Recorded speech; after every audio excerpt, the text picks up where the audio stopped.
할렐루야. 오늘 비가 오는데도 우리 새벽에 이렇게 함께 하셨습니다. 우리 하나님께 영광의 박수 올려드릴까요?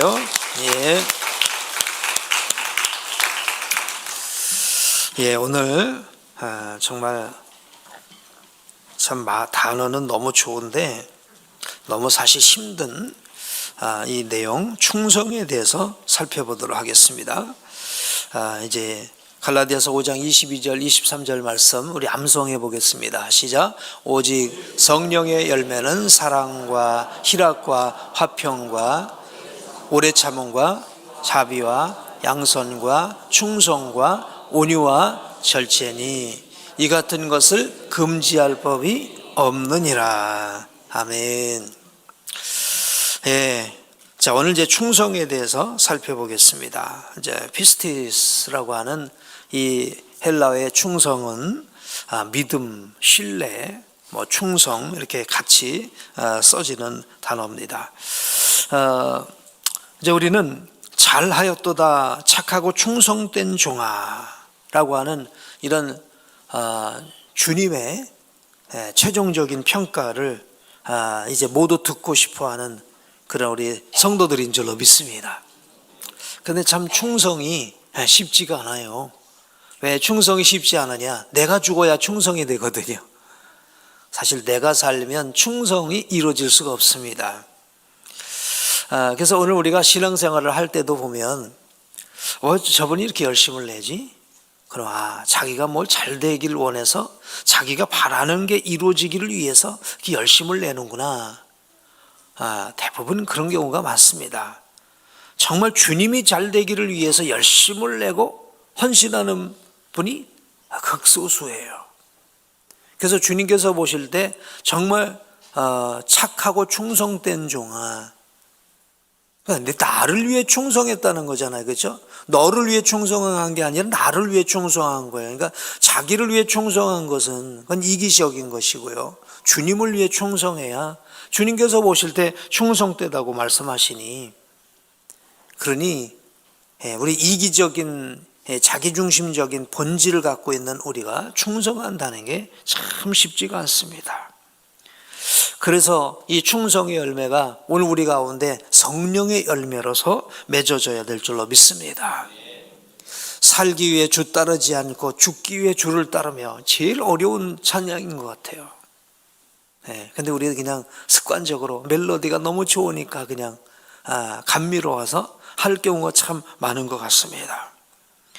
자, 충성이란 믿을만 하며 의지할 수 있음을 말합니다. 신뢰할 만하며 성실하며 약속을 지키며 거짓말하지 않는 것입니다. 자, 충성은 여기부터 한번 읽어보실까요? 시작. 충성은 오랜 기간에 걸쳐서 이루어진 신뢰의 관계를 말합니다. 따라서 충성은 언제나 믿을 수 있는 사람의 특징입니다. 그렇습니다. 충성은 며칠 잘한다고 반듯 잘한다고 충성이 아니에요. 1년 잘했다가 그 다음에 뒤집어지고 삐지고, 이거 충성 아니죠. 그죠? 충성은요, 좋을 때도 있고 나쁠 때도 있고, 그러나 시종요열하게 오랜 기간 정도 아니야. 끝까지 그냥 죽을 때까지 충성해야 충성이죠. 그러니까 오늘 우리가 지금 충성한다고 해서 주님 앞에 정말 꼭 충성된 자로 설 수 있을지는 누구도 몰라요. 어느 순간에 신발 바꿔 신으면, 신발 거꾸로 신어버리면 또 충성 아니에요. 자, 충성은요, 아랫사람이 윗사람에게만 하는 건 충성이 아니죠. 그런 충성만 있는 게 아니라는 겁니다. 우리 하나님에게도 충성이 있다는 거예요. 하나님께도 충성이 있다는 거예요. 자, 이 충성이라고 하는 것이 아까 신실함이라고 얘기했는데, 우리 신실하신 하나님의 속성이 충성입니다. 그래서 성경은 하나님을 반석이라고 하는데 영원히 거짓이 없으시고 변함이 없으시고 공의로우심을 말하십니다. 그러니까 신실하신 하나님은 약속을 지키세요. 그러니까 우리에게, 사람에게, 그러니까 우리가 10번 변개해도 하나님은 우리에게 한 번 약속하신 것을 변치 않으신다는 거예요. 그래서 우리 하나님은 영원히 신실하신 하나님이신 줄로 믿습니다. 이스라엘 백성이 하나님 앞에서 바르게 행하든 그렇지 않든 간에 하나님은 약속을 지키시는 거예요. 하나님은 자기에게 신실하셔서 자기 이름을 위하여 의의 길로 인도하시는 줄로 믿습니다. 아브라함에게 약속하신 그 약속, 곧 출애굽하겠다고 하는 약속을 400년 지나서 430여 년 만에 그 약속을 이루시잖아요. 그죠? 그때의 이스라엘 백성들은 어떻습니까? 하나님이 있네 없네 그런 얘기하고 있었을 때입니다. 하나님이 계신데 이 모양이야? 이런 얘기하고 있을 때 하나님은 그래도 약속을 지키신다는 거예요. 유다가 멸망해서 포로가 된 중에 이스라엘 백성들은요, 하나님의 신실하신 약속을 붙잡고 기도했어요. 저 바벨론 땅에 떨어져 보니까 약속이 생각나는 거예요. 그래서 솔로몬에게 이제 솔로몬이 헌당하면서 약속했던 것, 모세가 신명기를 통해서 약속했던 그 약속의 말씀을 붙잡고 거기서 기도할 때 하나님은 신실하신 하나님이시라 그 약속을 다시 기억하시고 약속대로 포로 귀환을 이루어 주신 것을 볼 수 있습니다. 우리 하나님은 신실하신 하나님이신 줄로 믿습니다. 그래서 오늘 우리가 좀 부족한 것이 있다 할지라도 하나님의 신실하신 약속을 붙잡고 기도하게 되길 축원합니다. 자, 구약에서 모세는요, 충성의 아이콘입니다. 그래서 히브리서에서 예수님의 위대하심, 뛰어나심을 소개하게 하면서 예수님의 신실함, 충성을 모세가 하나님께 신실했던 것으로 예를 들어서 표현을 합니다. 그러니까 모세가 이렇게 충성한 것처럼 우리 예수님은 그 아버지 집에서 더 충성했다. 자, 그래서 히브리서 3장 2절 말씀 한번 읽겠습니다. 시작. 그는 자기를 세우신 이에게 신실하시기를 모세가 하나님의 온 집에서 한 것과 같이 하셨으니. 아멘. 자, 모세의 이 신실함을 보여준 사건이 있는데요. 모세의 신실함을 보여준 사건이 있는데, 민수기 11장을 보면 이스라엘 백성들이 출애굽하고 나서 이제 하나님께서 이제 광야에서 만나를 내려주시잖아요. 그런데 그 만나로 인해서 감사한 게 아니라 또 원망하고 불평하는 것입니다. 저 우리가 애굽에 있었을 때는 고기도 먹고 뭐 부추도 먹고 뭣도 먹고 하면서 먹는 타령을 또 하고 있는 겁니다. 그러니까 하나님께서 그들에게 메추라기를 내려주시기도 합니다.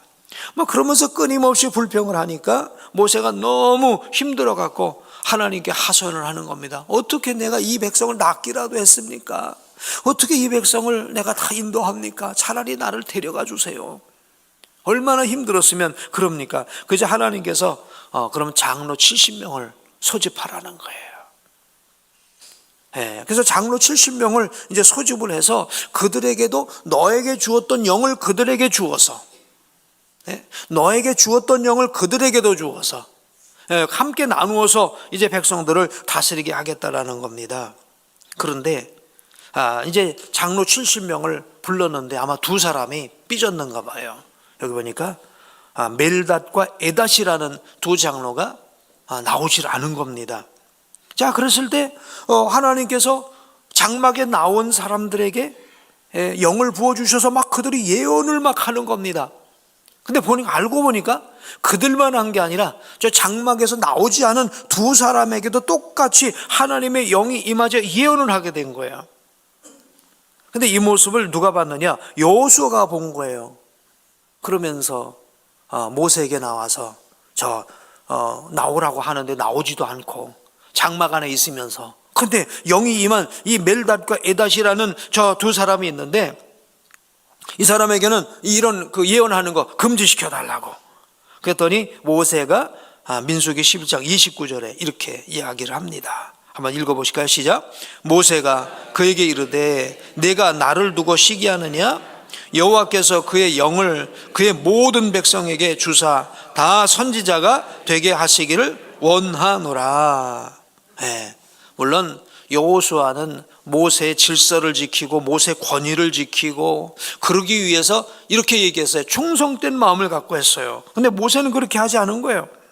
모세는 하나님의 영과 은사를 독점해서 자기의 권위를 강화시키는 이것에 초점을 맞춘 게 아닌 것입니다. 오히려 하나님께 유익하다면, 백성을 섬기는데 유익하다면 모두 자기처럼 내게 주신 능력, 내게 주신 은사, 내게 주신 이 권위, 이 모든 것이 다 있어도 좋다라는 것입니다.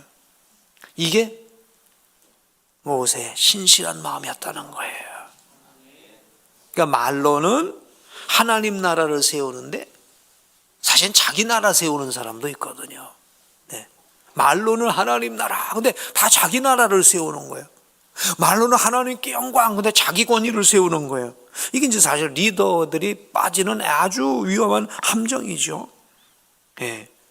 근데 오늘 모세는 그러지 않았다는 것입니다. 정말 중심이 하나님께 영광이고, 중심이 하나님 백성이 세워지는 것이고, 중심이 하나님 나라가 세워지는 이것이었다라는 것이죠. 그러니까 모세는 이제 자기를 세우는 게 아니라 주님을 세우는 것에 집중했었어요. 우리가 이제 충성하다가 쉽게 넘어지는 경우들 많습니다. 충성하다가 왜 그럴까? 어떤 상처받은 것 때문에, 의견 차이 때문에, 이해관계 때문에. 근데 이런 게 한마디로 말하면 뭘까요? 다 나라는 거야, 나. 내가 안 세워진 것 때문에 충성을 멈추는 거예요. 근데 그런 것으로 따지면 모세는요, 주신 사명 10번이고 갖다 던져버릴 수 있었겠죠. 그렇지만 그는 오직 주님, 오직 주님의 나라가 세워지는 것, 주님께서 맡겨주신 백성에게 집중함으로 이렇게 신실할 수 있었는 줄로 믿습니다. 자, 12정탐꾼 사건에서도 모세 신실함을 볼 수 있는데요. 이제 10명의 그 정탐꾼이 와서 우리는 그들의 밥입니다. 우리는 메뚜기 같습니다. 막 이러면서 얘기를 하고요. 그래서 백성들이 일어나서 막 모세를 죽이려고까지, 돌로 죽이려고까지 막 하지 않습니까? 그런데 하나님께서 이제 막아주셨습니다만은, 그리고 나서 이제 하나님께서 10명의 말을 듣고 그들을 따랐던 백성들을 보시면서 이렇게 얘기를 합니다. 민수기 4장 12절 한번 읽어보실까요? 시작. 내가 전염병으로 그들을 쳐서 멸하고 내게 그들보다 크고 강한 나라를 이루게 하리라. 예. 이렇게 말씀하시면서 내가 이 백성을 다 그냥 홍수로, 노아 때 홍수로 쓸어버리듯이 싹 쓸어버리고, 또 바벨론 가운데서 아브람 한 사람을 뽑아서 이스라엘 나라를 세우듯이 이제 아브람의 자손이 아니라 모세의 자손이라고 하는, 모세의 자손이라고 하는 이런 어떤 새로운 제국을 세우겠다라고 하나님께서 모세에게 말씀하시는데, 모세는 아니에요. 모세는 오히려 이제 하나님 앞에 기도합니다. 차라리 나를 데려가 달라고. 그래서 마침내 하나님께서 생각하셨던 그 멸하기로 하셨던 것을 철회하시고 함께 이제 이스라엘 백성들을 데리고 올라가시는 데까지 되어지는데, 이게 바로 모세의 신실함이라는 거예요.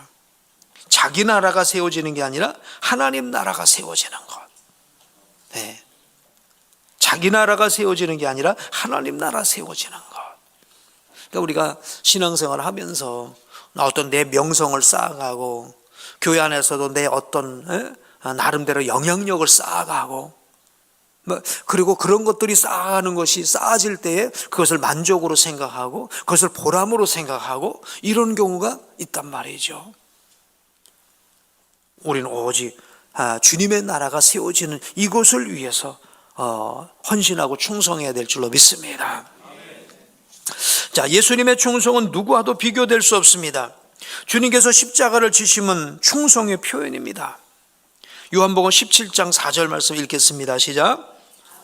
아버지께서 내게 하라고 주신 일을 내가 이루어 아버지를 이 세상에서 영화롭게 하였사오니 라고 우리 주님께서도 신실함을 고백했어요. 예수님은 자기를 드러내신 게 없으셨어요. 아버지께서 내게 하라고 주신 그 일, 그것만 감당했다라는 것입니다. 그러면서 십자가를 지신 줄로 믿습니다.